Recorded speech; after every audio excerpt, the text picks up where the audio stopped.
आपल्या या समाजातील जास्तीत जास्त लोकांच्या मनात एक गोष्ट बसून गेली आहे की जेवढे तुम्ही बुद्धिमान आहात तेवढेच तुम्ही तुमच्या आयुष्यात सक्सेसफुल बनाल। तुमच्या शाळेत किंवा कॉलेजमध्ये तर एच होत असेल, हो ना?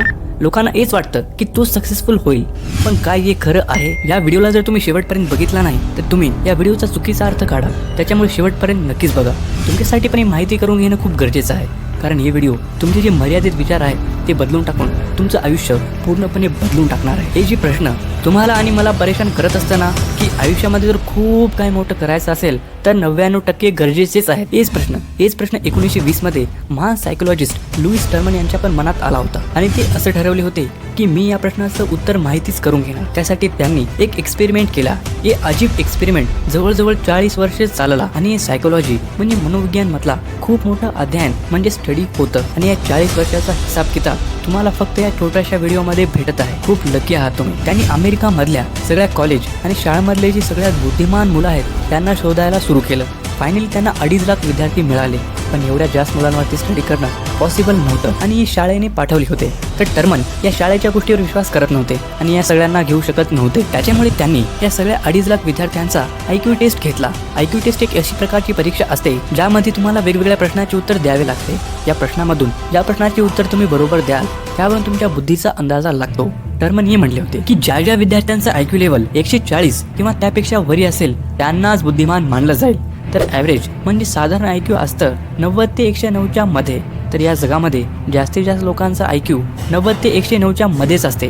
त्यांना आपण नॉर्मल भाषेत ॲव्हरेज स्टुडंट म्हणतो। ज्यांचा IQ 140 पेक्षा जास्त असतं ते खूप बुद्धिमान मानले जातात आणि ज्यांचा IQ 160 पेक्षा जास्त असते ते तर जिनियस असतात। थोर विचारवंत अल्बर्ट आइन्स्टाईन यांचा IQ 160 मानला जात होता। तर त्यांनी त्या 2.5 लाख विद्यार्थ्यांमधून त्या विद्यार्थ्यांना घरी वाट लावून टाकलं ज्यांचा IQ 140 पेक्षा कमी होता। आणि तुम्हाला हे ऐकून आश्चर्य वाटेल की त्या 2.5 लाख विद्यार्थ्यांमधून फक्त 1528 विद्यार्थी उरले।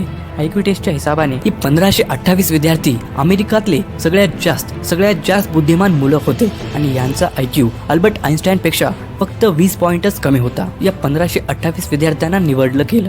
खूप वर्ष यांना ऑब्झर्व करण्यात आलं आणि सगळ्यात तेच बघायला भेटलं जे विचार करत होते। हे प्रत्येक मुलं प्रत्येक क्लासमध्ये टॉप करत होते आणि प्रत्येक विषयात सगळ्यात जास्त मार्क आणत होते, प्रत्येक कॉम्पिटिशन मध्ये जिंकत होते, म्हणजे आपल्या अभ्यासाच्या जीवनात तर राजा होते। पण खूप मोठं प्रश्न टर्मन यांच्या मनात अजून पण चालत होतं की काय हे विद्यार्थी आपल्या आयुष्यात काहीतरी मोठं करणार? पण यांच्या शाळेतलं यश बघून टर्मन यांना असं वाटू लागलं की हे जिनियस मुलं आपल्या आयुष्यात नक्कीच काहीतरी मोठं करणारच। त्यांनी हे म्हटलं की हे ते विद्यार्थी आहेत जे अमेरिकाचं भविष्य आहेत आणि हेच विद्यार्थी सगळ्यात जास्त यशस्वी होणार आपल्या आयुष्यात।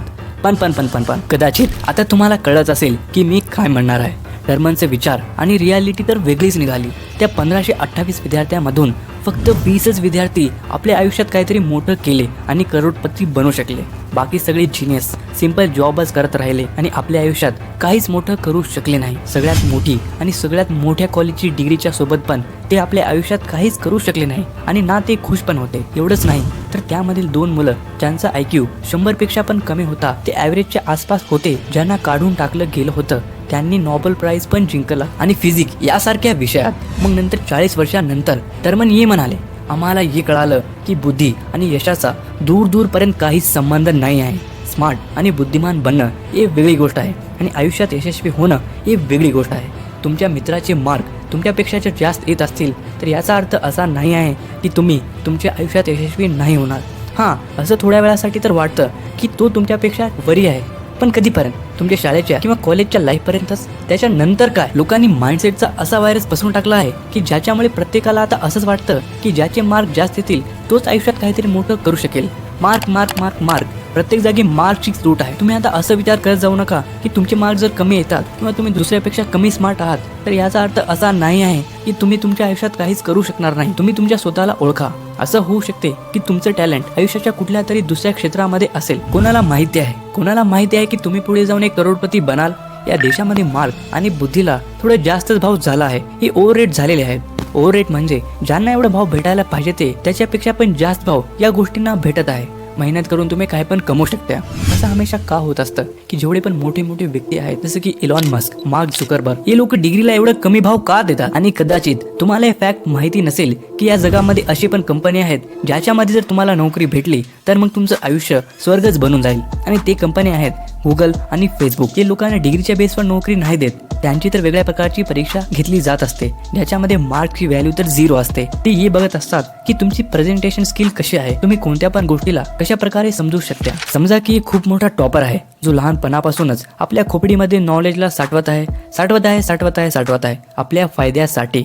त्याचा काय फायदा जर तो त्या ज्ञानाला कोणाला पण नाही देऊ शकणार तर? अल्बर्ट आइन्स्टाईन म्हणत होते की if you can't explain it simply you don't understand it well enough. कोणती पण गोष्ट जर मला येते, जर मी ती तुम्हाला समजू शकणार चाललो तर काय फायदा माझा या जगामध्ये राहण्याचा? जर तुमच्याकडे डिग्री नाही आहे तरी पण तुमच्याकडे खूप मोटिवेशन आहे, तुमच्यामध्ये जर वेगळी कला आहे तर गुगल तुम्हाला नक्कीच हायर करेल.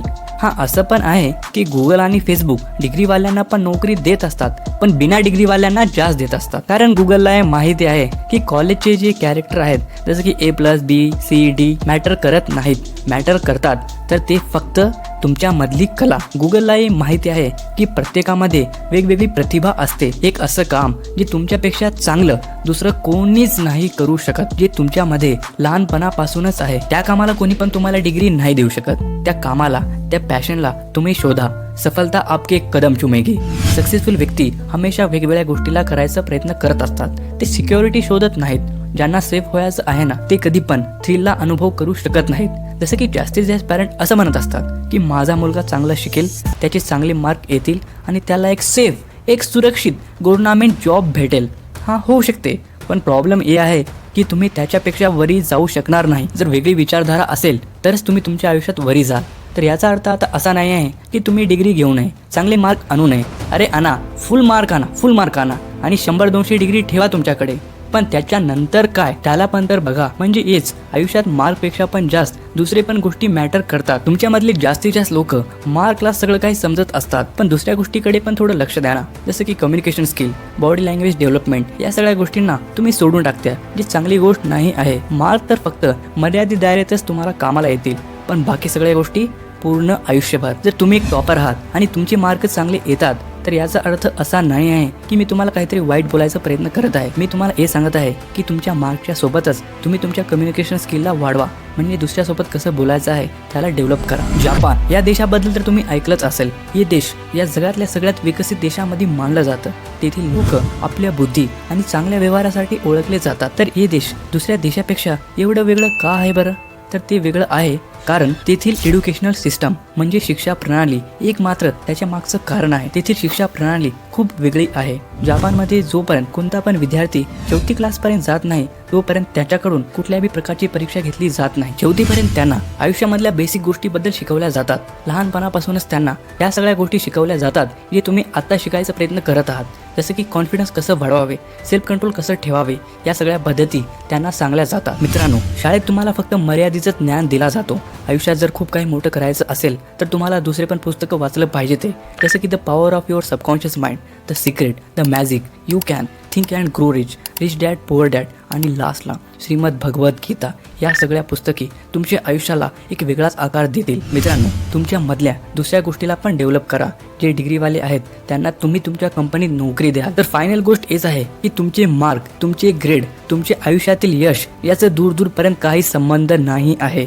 तुमचे मार्क तुमचं फ्युचर डिसाईड नाही करत. फक्त मार्कसाठीच तुम्ही सुसाईड किंवा आयुष्यातील कोणत्या पण गोष्टीपासून आशा सोडू नका. तुमचं एवढं मोठं आयुष्य, तुमचं एवढं मोठं फ्युचर तुमची वाट बघत आहे. तर तुम्हाला हा व्हिडिओ कसं वाटलं नक्कीच खाली कमेंट करून सांगा आणि आपल्या चॅनलला पण नक्की सबस्क्राईब करा. तर भेटूया मग पुढच्या व्हिडिओमध्ये. Thank you so much for watching this video.